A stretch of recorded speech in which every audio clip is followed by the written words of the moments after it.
everyone, welcome back to my channel. My name is Heather and today I am here to take you through kind of a fun tag video. I have been resting and recuperating over my spring break, which my body very clearly told me that I needed to do. But during this time, I have been feeling all of the nostalgia feelings. I mean, first of all, there is this t-shirt that I just bought indicating my favorite American Girl doll. Yes, I'm a child of the 90s. I will link this Etsy shop down below as well because you can buy one with any of the American Girls on it. But in addition, since I'm able to sleep in a little bit more, I've really been enjoying starting my mornings by watching reruns of Murder, She Wrote on television, which I don't usually get to do. And then I remembered that this tag existed as well, so I thought I would link the two together and talk about some of my favorite cozy books. Now, I will put this caveat, not all of them are cozy, some of them are a little bit darker, but most of them are very cozy.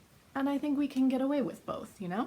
I mean, Murder, She Wrote is cute and cozy, but there were also murders, so light and shade. As I may have said, I saw this originally on Kate Howe's channel, which I will link below, but it was originally created by a bunch of other creators as well, so I will link their channels in the description box too. But question one is, Jessica Fletcher, which author is your favorite female author? And is there any doubt by this point that my favorite female author is, of course, Jane Austen? I wish I could hug these to my chest, but then you can read the spines. I adore Jane Austen. I have talked about that ad nauseum on this channel, but it's never going to change. There's a coziness and a deep human truth to these that will just never get old. Question number two centers around relatives. Jessica often has relatives, nephews, nieces coming in and bringing her into their lives, and inevitably a murder happens. But for this question, name a book that centers around family or found family. And for this, I have chosen the Pages and Company series by Anna James, because they actually do both. Part of the plot centers around Tilly's search for her mother and the relationship that she has with her grandparents, who she lives with. But in addition, she ends up bringing even more members into their family, like several of her friends. So it does a little bit of both.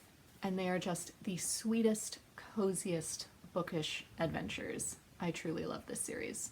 Question three is called 12 Seasons. Murder, She Wrote ran for 12 seasons, so name your favorite longer series. And I do have a couple longer series that I really love, but I had to go with Poldark for the coziness adventure vibe.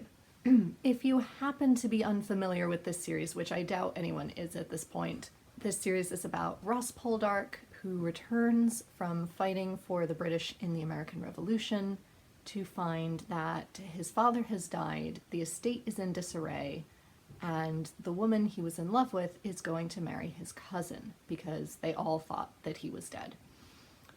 And he has to make a life for himself in Cornwall, and it follows him and his family and his friends over the next 30 or so years, and there are appropriately 12 books in this series.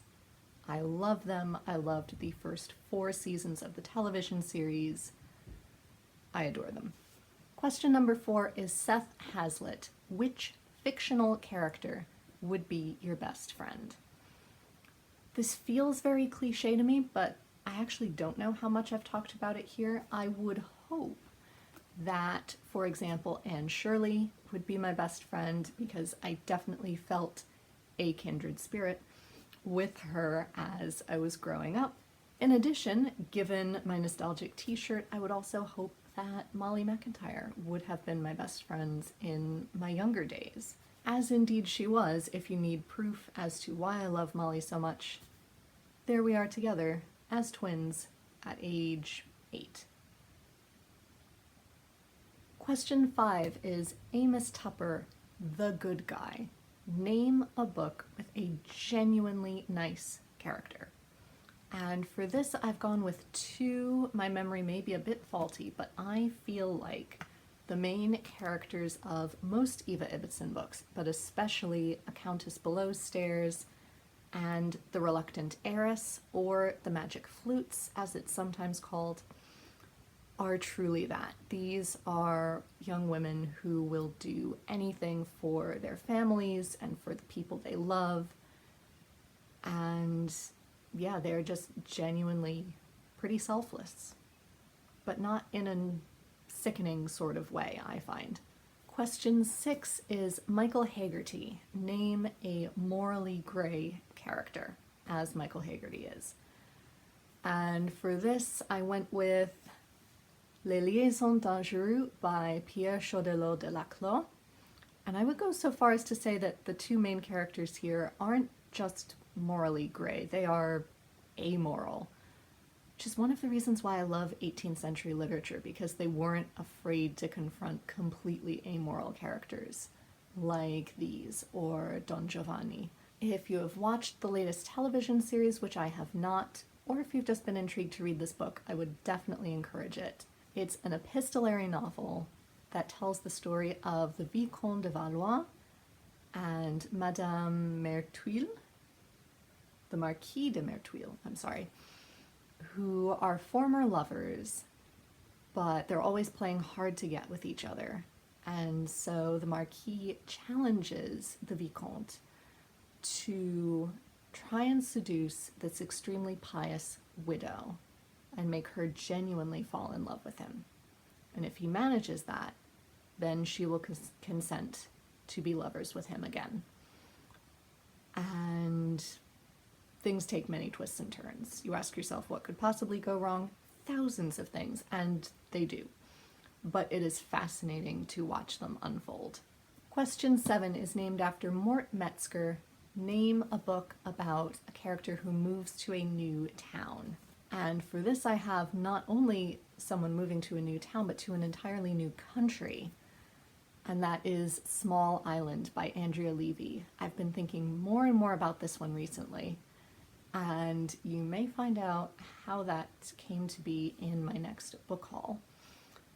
But I was utterly captivated by this when I read it. I really want to reread it at some point. This is the story of, is her name Queenie? Yes. Queenie, who grows up in Jamaica, and then after her husband is done fighting with the RAF in World War II, he asks her to move to London with him. And so she does, and she has grown up thinking that England is the mother country, that she will be welcomed, and when she arrives there, she finds that it's everything but. And it's about her and her white landlady forming a friendship and all of the complicated relationships that then ensue. It was beautiful, it was stunning, it was heartbreaking. I loved it. I really want to reread it. And then question 8 is named after Eve Simpson. Name your favorite romance book or your favorite book with a romance in it. And for me, my two favorite romance series at the moment are the Evie Dunmore series, which I think the series is called The League of Extraordinary Women. There are 3 so far. The 4th is going to be published in December, I believe. And they're about 4 young suffragette women who all manage to fall in love with aristocrats, and each book focuses on one of those 4 friends. These are a bit on the steamy side, but they're lots of fun, very sweet, very cozy. On the less steamy side of things, I have Mimi Matthews' Bells of London series. This is book 2, which I actually enjoyed a lot more than book 1. But again, this focuses on 4 friends as well in Victorian London who are all equestrians, and it follows each of their struggles as they find romance. I particularly loved this one. I felt real sympathy for Julia, but the first one was very good as well. So there you have a peek into some of my favorite books and the nostalgic media that I've been harkening back to these days. Let me know if you've been feeling similar feelings, or if you recommend any books to me based on the ones that I pulled up here, so I'm always on the lookout for more cozy reads. But until next time, be safe, be well, and happy reading. Bye everyone.